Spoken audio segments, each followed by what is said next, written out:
Hello Gemini, Sun, Moon, Rising, and Venus signs. Kamusta kayo? Sana po nasa mabuti kayong kalagayan. Welcome back po sa Star Tarot. Kung bago kayo rito, welcome din kayo. Thank you for your support. I truly appreciate it. God bless you all, Gemini. Paunang mensahe ninyo. Gaia's Garden. Ayan, so fruition, abundance, napakaganda, no? Reaping what you sow. It's getting exciting. So, napakaganda nito, Gemini, na maaring maganap, no, sa buhay ninyo this month of June. Kasi maaring makukuha mo na ngayon yung bunga ng inyong pagsisikap. You are going to reap what you have sown, no? So, napakaganda. Kasi yung sipag ninyo, yung tiyaga, yung diligence, yung effort na binuhos ninyo sa kung ano man ang inyong ginagawa, you know, magbubunga na sa ngayon, no? It's coming to fruition. So, probably, no? Ito yung mga bagay na pinagtrabahuan ninyo. Pwedeng ito na yung mga pangarap ninyo. Pwedeng ito na yung goals ninyo. 'Di ba? Yung wishes ninyo na talagang pinagsikapan ninyong pagtrabahuan. So, maaring ito na yon, no? Pwedeng you will have or you will receive financial reward na dito. No, pwedeng abundance of money, prosperity is coming your way, financial gain, 'di ba? So good luck sa iyo. Napakaganda. Lalo-lalo na 'yan pagdating sa kaperahang aspeto siguro ninyo, no? So, meron ako nakikita dito ng financial gain. Kaya maaaring ito na yung time, no? That you will you will become rich. What else? We have number 41, self-discipline. At lahat ng yan, no? Ma-achieve mo yan dahil din sa inyong self-discipline. Kasi kung wala kayong disiplina, 'di ba? Hindi kayo naging determinado, hindi kayo nag-focus, no, sa kung ano man ang kailangan ninyong gawin diyan para marating ninyo ang tagumpay, 'di ba? Kung wala kayong disiplina, edi most likely wala, maaring hindi mo ma-achieve kung ano man ang pwede mong ma-achieve rito, no? Kaya this is really beautiful. So, tignan natin kung ano pang mga mensahe ninyo for the month. Tignan natin kung ano mga energies ninyo na maaaring lumabas, no? For the first, second, third, and fourth week, no? Ng month of June. So, yung first row will be first month. Ito yung, first week. So, maaaring yan ang mga energies na lalabas on the first week. So, second week, itong 7 of Cups and the Sun. So, maganda. What else? Third week, we have 6 of Pentacles. We have 2 of Pentacles. Ayan. So, fourth week would be the Hermit at the World. Wow. So, napakaganda. Parang meron ditong roller coaster, no, ng energies. So, disclaimer lang, no, Gemini, energies are fluid. Okay? Let's always remember that energies are fluid. Kaya pwede rin na yung ibang energies dito, no, pwedeng mag-rumble yan. Pwedeng mag-resonate. No, kunyari, itong energies na to, pwedeng mag-resonate on the first week, pwedeng mag-resonate on the second week, pwedeng mag-rumble sila, no? But, ang intentions natin dito is tignan kung ano yung malalakas na energies, no, na pwedeng mag-play out sa buhay ninyo on the first, second, third, and fourth week. Okay? But, hindi pa rin natin isasantabi ang energies ay fluid. Kaya pwedeng merong maganap dito, no, na mararumble siya yung mga energies na to. Okay? So, for the first week, you have Judgment and 5 of Pentacles. So, ang 5 of Pentacles, this is, siguro, merong pwedeng pagdaanan ng iba sa inyo dito ng hardship, financial loss, you know, financial struggles, maaaring ganon, no? Pwedeng feeling ng iba sa inyo rito, you're all alone, wala kayong kasangga, wala kayong katulong, wala kayong yung parang mag-isa lang kayong bibit-bitin or mag-isa lang kayong binibit-bit ninyo yung struggle na to. So, pwedeng ganun ang magiging pakiramdam ng iba sa inyo. But, the reminder para sa iyo ng 5 of Pentacles, whenever you feel like you need help, then don't hesitate to ask for help. Kasi always remember that help is always available to us. Okay? Saan man tayo naroroon. Diba? Meron at meron taong pwedeng makatulong sa atin. All we need to do is to reach out. Kasi hindi naman, malay naman ng ibang tao sa paligid natin kung kailangan natin ng tulong, hindi ba? Or pwede rin naman na meron nakakakita sa atin na kailangan natin ng tulong. But, if we don't ask for help, then parang ang iba dyan mag-aatubili din, diba? For privacy reasons.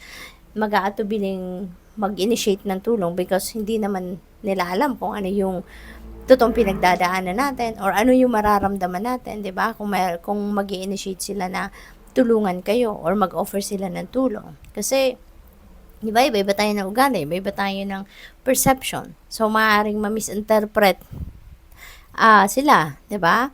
So, ganoon. Kaya kung kailangan ninyo ng tulong, kung kailangan ninyo ng assistance ng iba in any way, in any shape or form, then don't hesitate to ask for help. Kasi lagi at laging meron tutulong. Lagi at laging merong willing na mag-abot sa atin ng tulong in any way. Okay? So, there is also awakening dito na maaaring maganap sa buhay ninyo at this time, no? On the first week of June, most likely. At ang awakening na to could be related to any situation na meron kayo na alam mo yun, pabalik-balik na lang.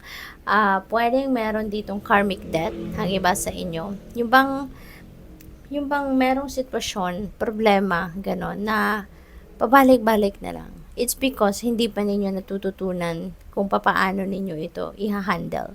It's because hindi ninyo na-figure out pa siguro kung ano ang gagawin ninyo rito or baka ini-ignore ninyo ang sitwasyon. So, until na you learn the lesson that you need to learn from this situation, babalik at babalik ang sitwasyon na yan hanggat hindi ninyo na-address ng tama. Kaya maaring sa ngayon, baka ngayon, mabigyan nyo na to ng kaukulang pansin, atensyon, para mapag-isipan na ninyong mabuti.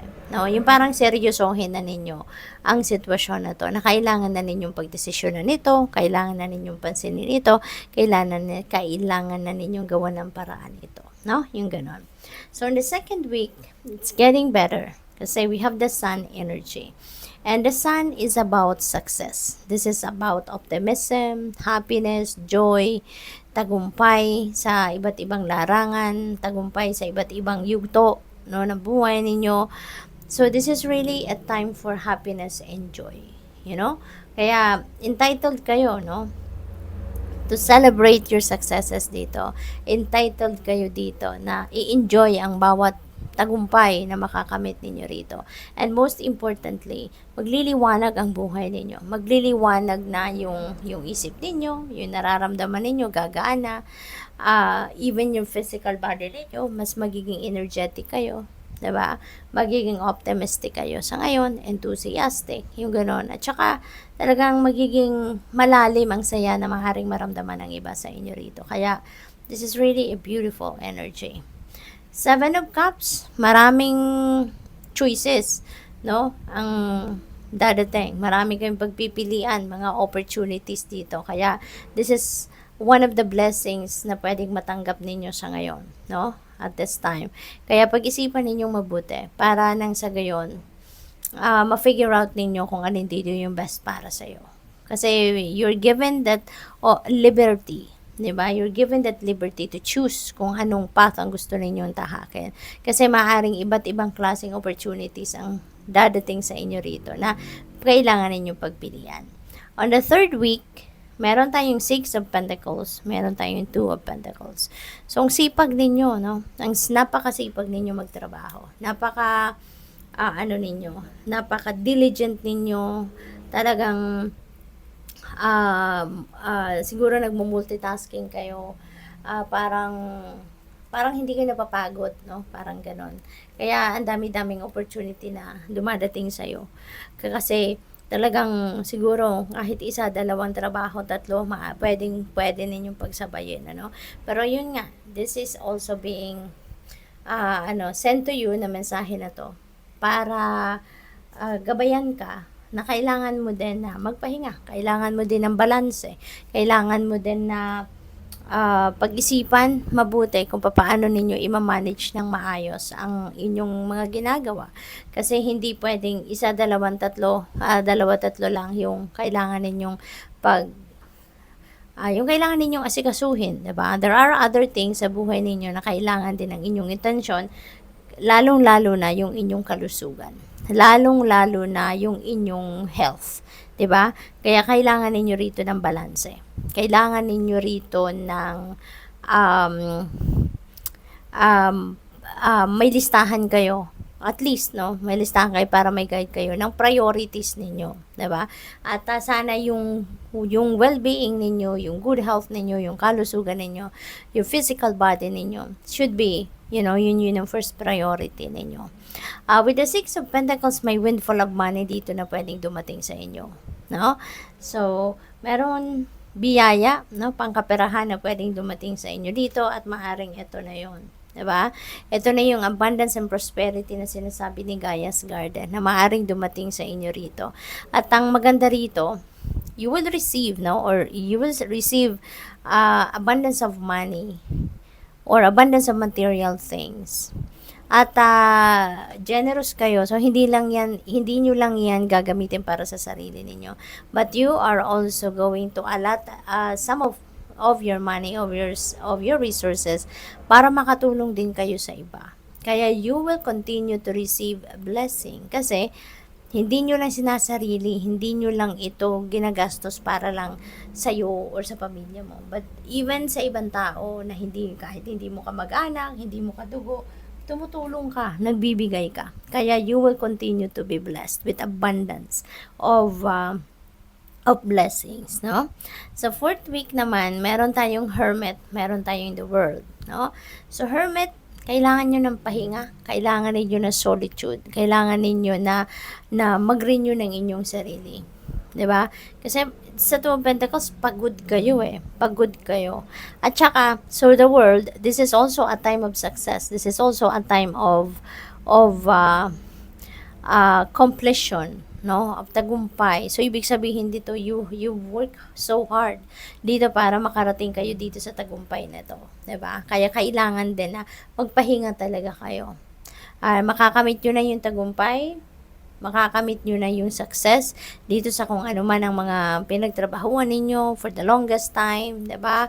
This is a long-term project, pag-aaral, or kung ano pa man, itong trabahong ito na medyo matagal na ninyong pinagtatrabahuan, pinagsisikapan. So now that you are going to accomplish whatever this is, mapagtatagumpayan mo na, give it to yourself naman na magpahinga kayo. Give it to yourself naman na mag-heal muna kayo. Mag-replenish kayo ng lost energy ninyo. Ibalato nyo naman ang panahong ito sa sarili mo para kayo ay makapagpahinga din, makapag-solitude kayo, makapag-inner work kayo, makapag-reflection mode kayo, makapag-recuperate and rejuvenate kayo. Okay? So, kaya kailangan din ninyo na magpahinga kayo. Okay? So, good luck sa'yo. Thank you for watching. Love and light. Namaste.